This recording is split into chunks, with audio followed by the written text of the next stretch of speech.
progress. We are now joining the program in progress. My name is Mary Beth Smith. I am the founder of Girls Who Print, a virtual sorority for women in the printing industry, hosted on LinkedIn and hosted on Facebook. But we're real people, and we will have National Girls Who Print Day on Tuesday. However, this afternoon, I've brought together members of another group that I sponsor called Market Your Printing Company. This forum was created in 2010, and it's an opportunity for people within the printing industry to discuss best practices on how printers can better market their companies. Today, I have with me Howard Larson of Larson & Associates, Richard Dannenberg, wave at everybody, of DP Marketing, and Tim Hendricks of Created Cognition. And I'm delighted that all of you volunteered to come be a part of this. I'm going to move this mic a little bit so I can see you. Actually, I'm going to do this. How's that? So, marketing a printing company. Once upon a time, if you wanted to market your printing company, you handed out your business cards. And then you handed out more business cards. And if you got really adventurous, you put together a postcard mailer. Ooh, let's mail postcards. And those are all good things to do, and as printers, we really like doing that. But times have changed, and printing companies have changed. Hardly anyone only prints. Even if you do, you still have to find a way to distinguish yourself among all the other people who do what you do. So each of these gentlemen has a background in marketing services that printing companies offer. And I'm going to throw out some topics and they're going to discuss them. So the first topic that I'm going to throw out is this. What exactly is our product these days? Richard, you have the mic in your hand. I guess you can go first. Okay, I'll go first by default here. I think the product changes from print company to print company, honestly, Mary Beth. There are a lot of printers in my area of the country, and I live in South Georgia, which is maybe a little more rural than Chicago, but there are a lot of printers in my area that really still see themselves very much in the same conventional mold that you just described. So in their minds, what they do is what they did 10 years ago, what they did 15 years ago. Unfortunately, the market doesn't see that anymore at all.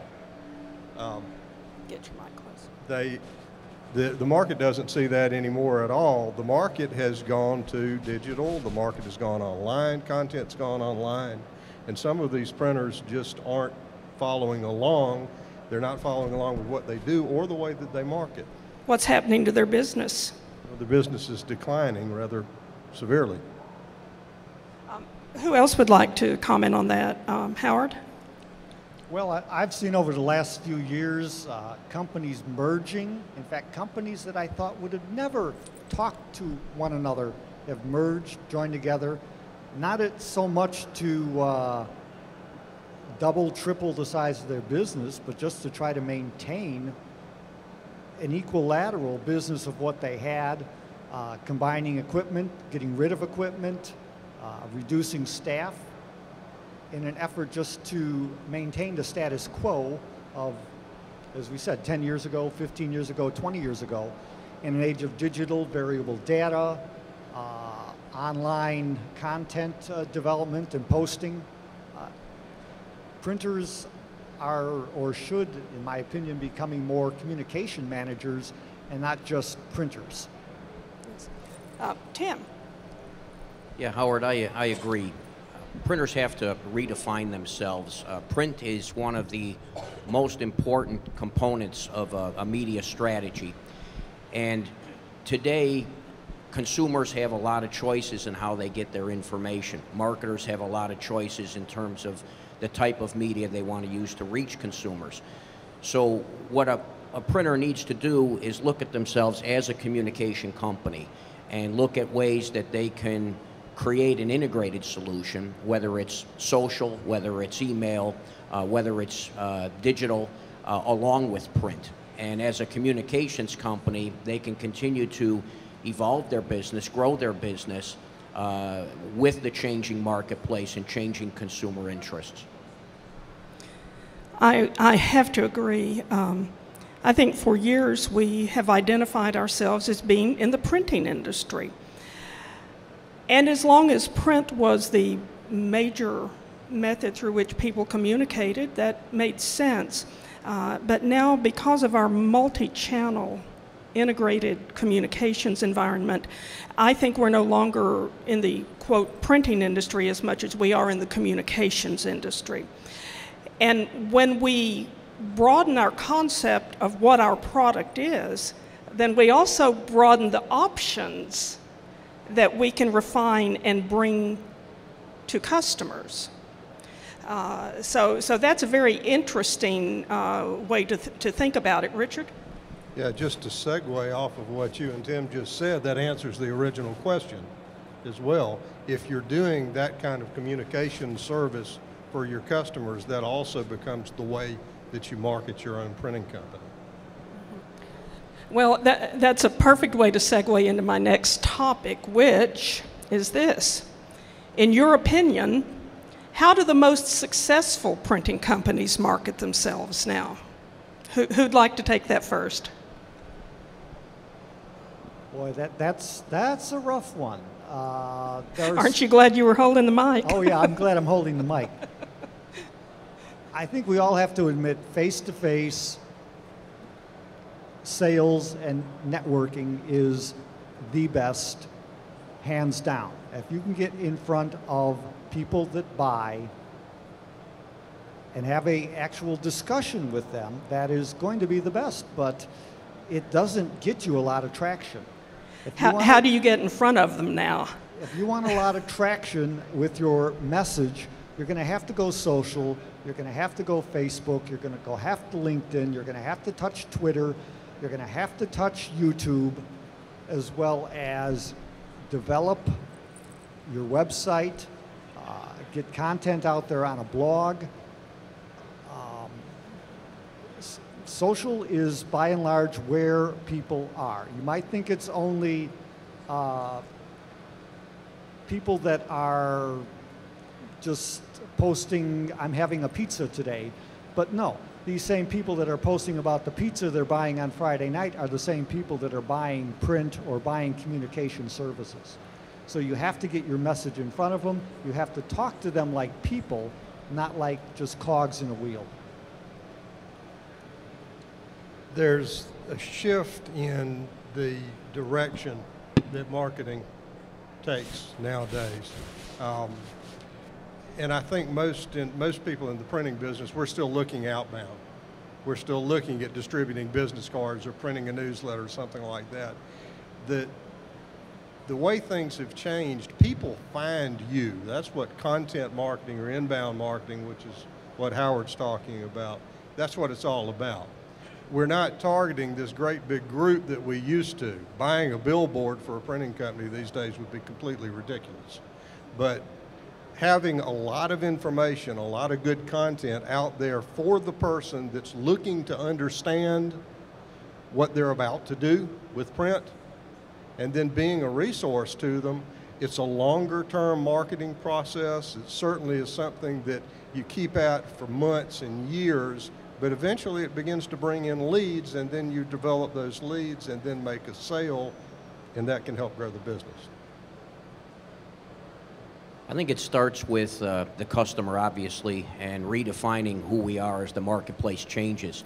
It starts with the mission statement. A lot of companies have their mission statement, they put it on a table, and they do not change it. And it's an organic type of statement. It's something that changes on a recurring basis. So the identification of who we are is a bit of a soul searching between the company, the customer, the marketplace, and adapting to those changes. So we can conduct customer focus sessions with our best customers, voice of the customer type of engagements, identify their needs, evolve with them, and then update our mission statement, our vision statement, our value proposition, so we can communicate effectively who we are. A lot of sales reps go to market, they fail to take advantage of the mission statement, of the value proposition, and really communicate to the client that we understand the changes taking place in media, we understand the changes in technology, and we understand how to help them work through all of those obstacles to get their message out to their customer. So again, as we spoke earlier about being a communications company, it starts with dialogue with the customer and then the way we want to communicate to them.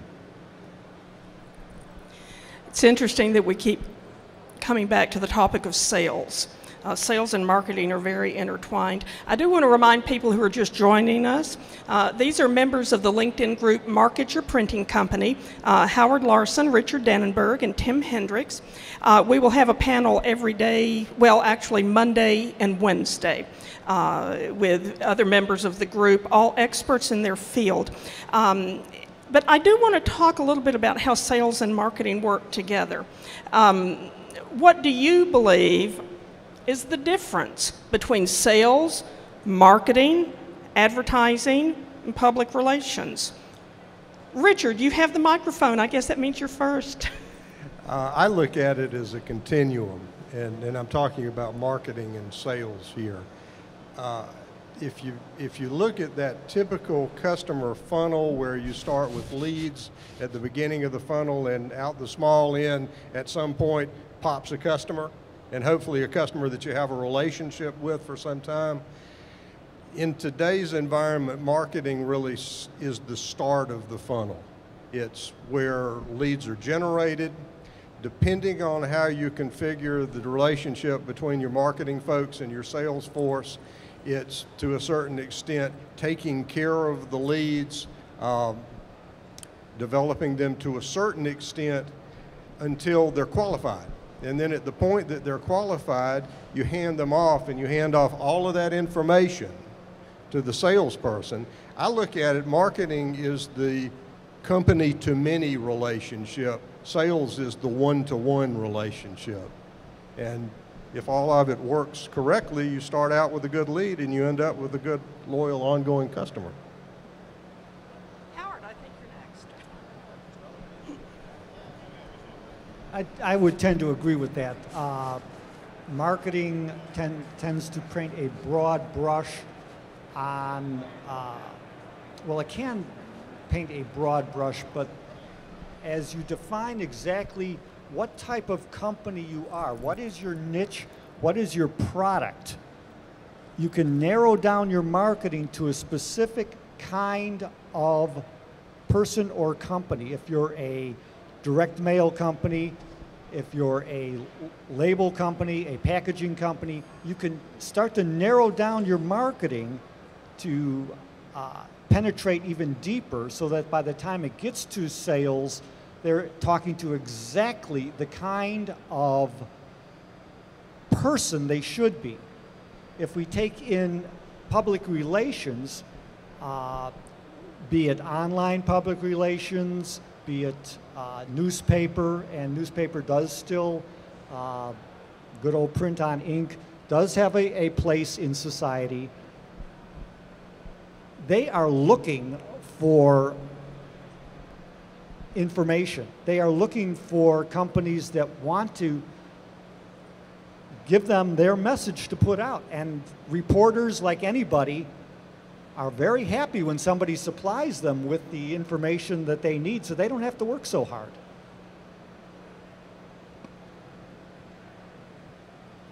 I agree with Richard and Howard about the one-to-one idea for sales and the more global or larger message that marketers provide.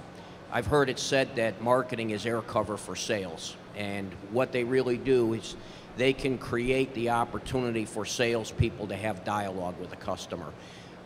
What I think when I spoke earlier about creating that voice of the customer engagement, marketing should be a part of that, and then they can create the communication vehicles, albeit case studies, collateral, products that resonate with the marketplace.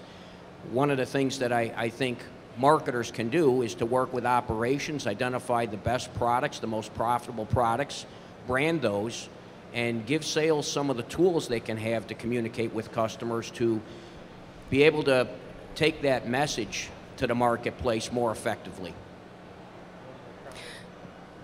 Tim, I've noticed you always hand that microphone off so you won't be the first one. the next question. I think we've got some That's smooth. Smooth indeed.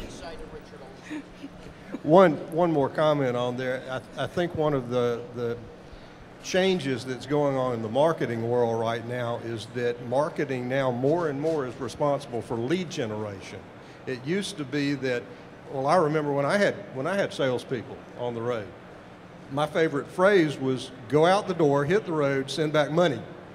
But sending back money involved finding the lead, doing the cold calls, finding the leads, taking it from the beginning all the way to the end.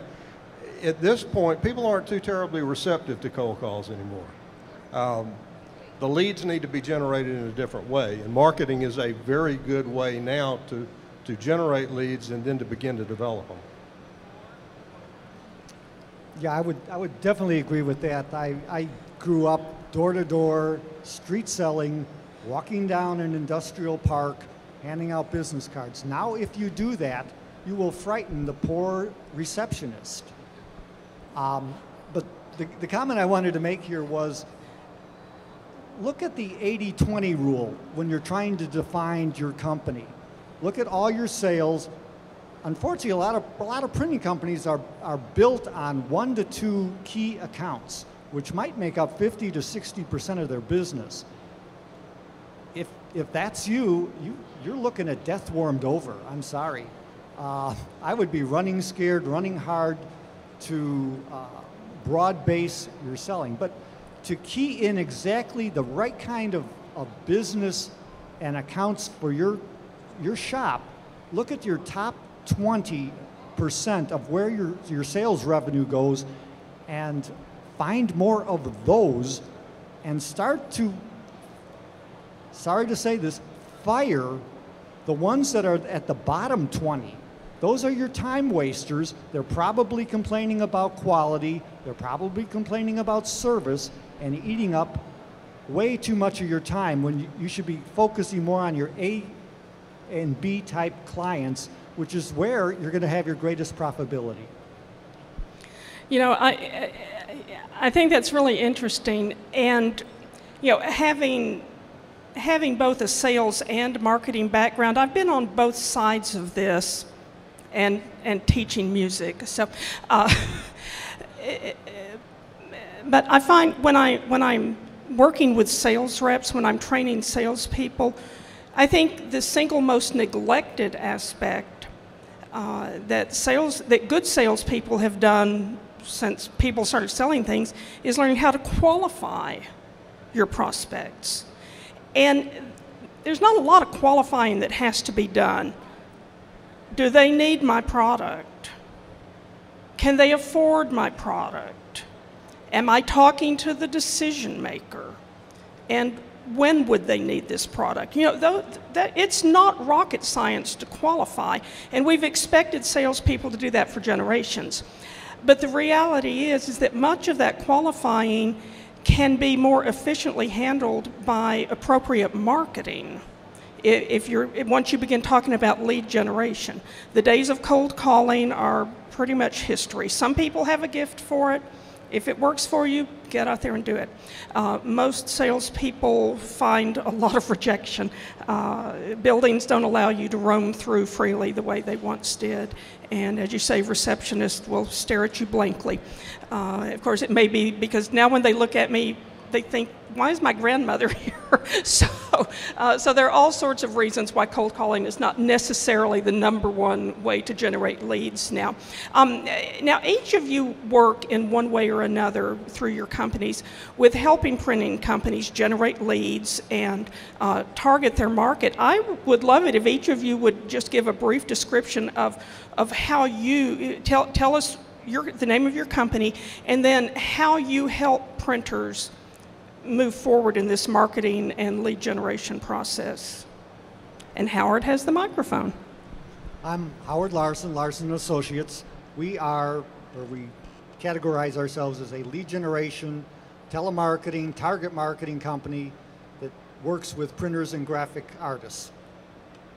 Basically what we do is try to have our clients define who they are, who they want to talk to, so we can craft their message and get it out to people via either phone, and yes, we do nasty cold calling.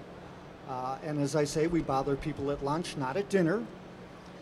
And at the same time, work with social media marketing to broad-base, give them a broad-base online presence, as well as help develop a blog content marketing attack for their companies.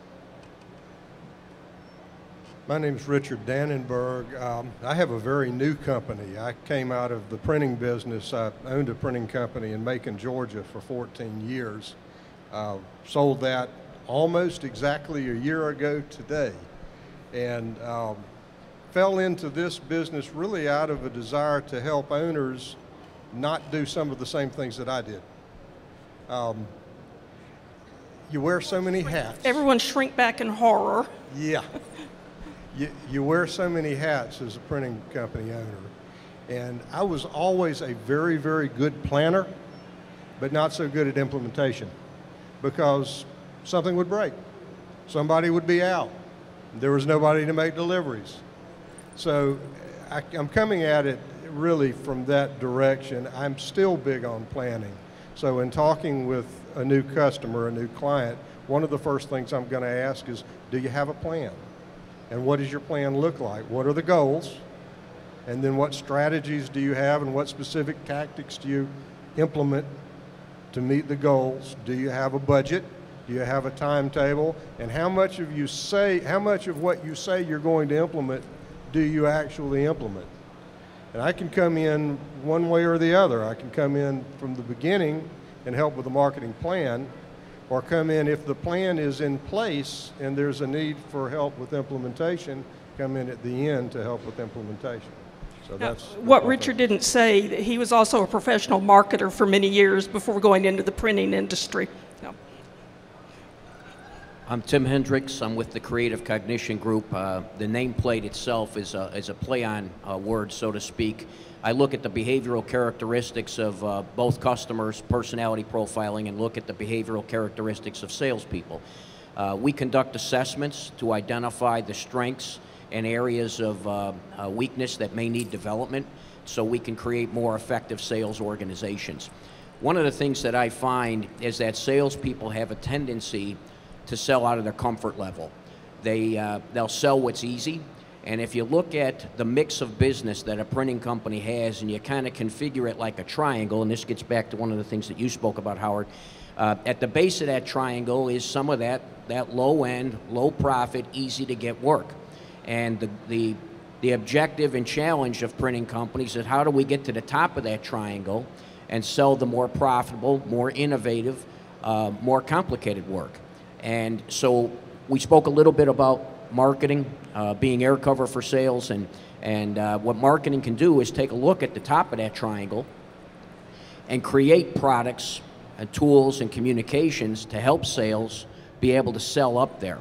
I also conduct a kind of focus and fit investigation where we will take a look at the mix of business that a printing organization will put out. What is the vanilla work? What is the work we can fill our presses with? And what is the work that's more profitable that we would like to sell more of? And then find ways to create a plan for the sales organization and the individual sales reps on selling upstream, selling that more profitable mix of business. Every sales rep should have a mix of accounts that can cover that spectrum. So if you lose an account, you have the opportunity to replace it, because we have to be cognizant of attrition. But at the same time, what we really want salespeople to do is continue to sell uphill to sell the more profitable mix, and educate them so that they're tooled to be able to do that. I'm going to talk a moment also about what we're doing in my company in terms of both marketing ourselves and creating new products.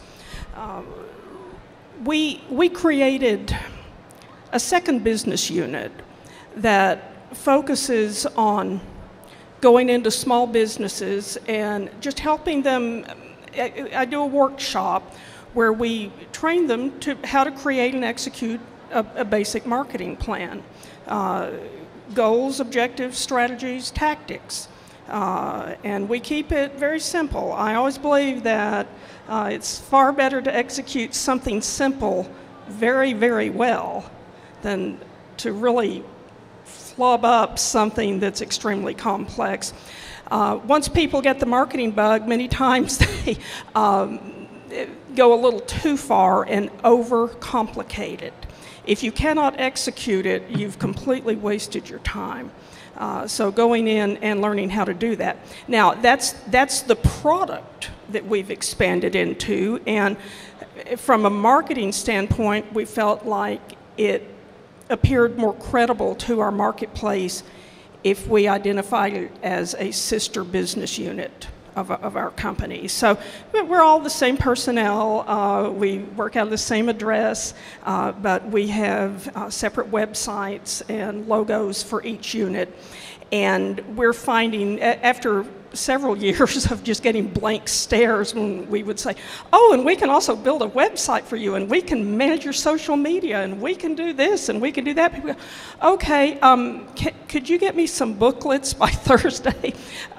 So in order to expand the way we could have communications and conversations with customers, we decided to put some real thought into it, and that has worked well for us. Now, how we're marketing that is by this kind of co-branded product.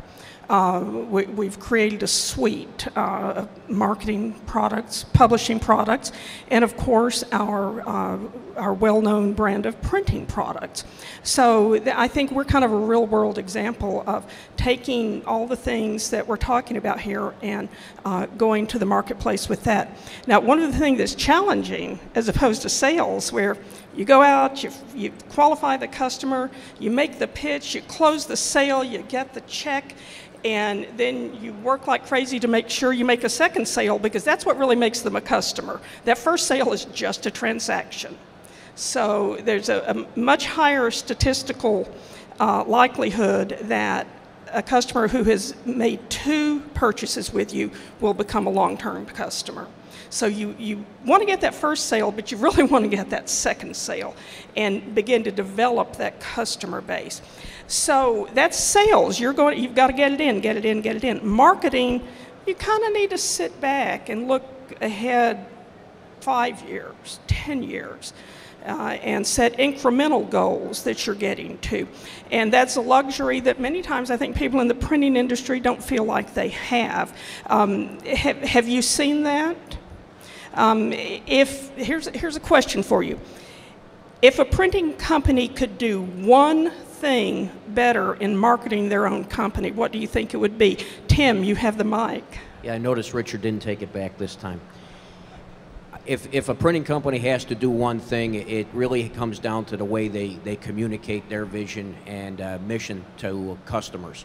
And that needs to be something that's scaled based upon where their customers are going and where their obstacles are and how the printing company can help to overcome those challenges so that they can better serve their consumers, their customers, the people they're doing business with.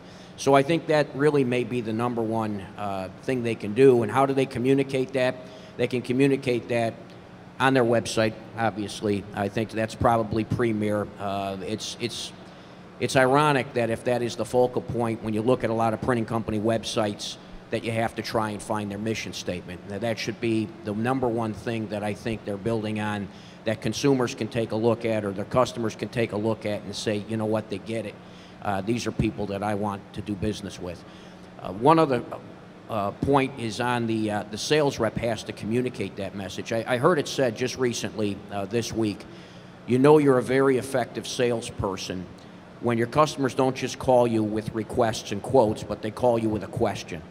And then you have the opportunity, because they've gained that confidence with you, you're now a consultant to them, you're not somebody selling them something. And so that is, again, the front line of our organization, our sales reps. They're the ones that have to communicate that message, so they have to understand the mission. I think that printers, for the most part, need to change their point of view a little bit. And I'm going to play off of your long-term comment. There's a lot to do to market a company now, whether you're a printing company or a small business, any company.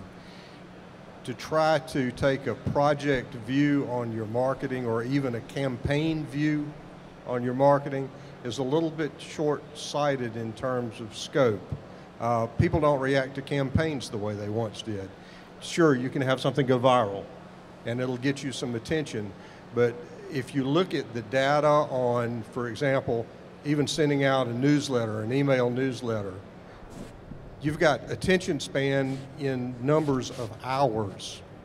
It just doesn't last. Most of what you do for one item or one bit of a campaign doesn't last.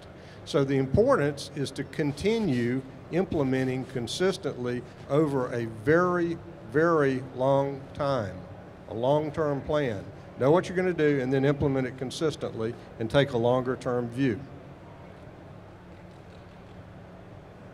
And with that same long-term view, I would say quit using a shotgun and narrow niche yourself down to specific industries or specific product, so you're talking directly to the kind of buyer of print or communications that you need to be in front of, so that your shop, your salespeople, your marketing people know exactly who you want to be working with and speaking to. You know, I have this theory. There's probably a fancier name for it, and other people probably know more about it than I do. But I call it the theory of essential function. In every organization, there are a number of people, and most of them can do a lot of things. But for almost every position, there's one thing, one function that if that person doesn't do it, it will not get done. And I think if printers were to change one thing about how they market themselves, it would to acquire the ability to consider marketing an essential function and hire a person who is designated as the marketing person. Have that be an essential function. I'm fortunate in the printing company where I work that the owner has that kind of view, and that is my essential function. I can do a lot of things, and I do a lot of things. Like all of us, I wear a lot of hats in the company, but the one thing that if I don't do it will not get done is effective marketing, and that includes research, reading, developing products.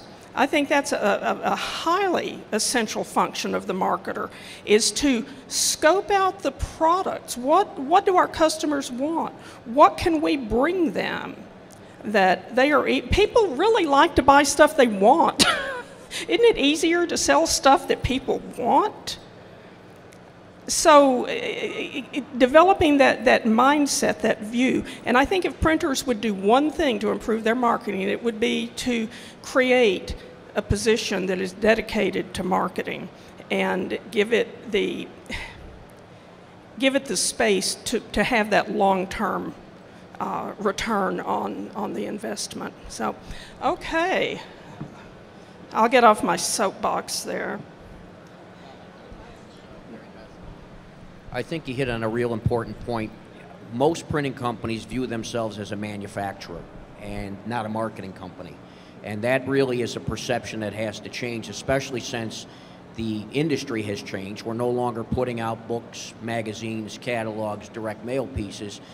We now have a heightened role as a communication provider.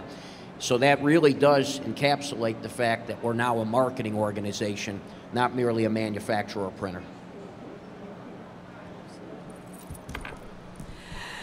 Now, what misconceptions do you think printing companies have about marketing? These are all related issues, and we're going to be discussing them for a long time, I suspect. Richard, you have the mic. I think that's a dead giveaway question.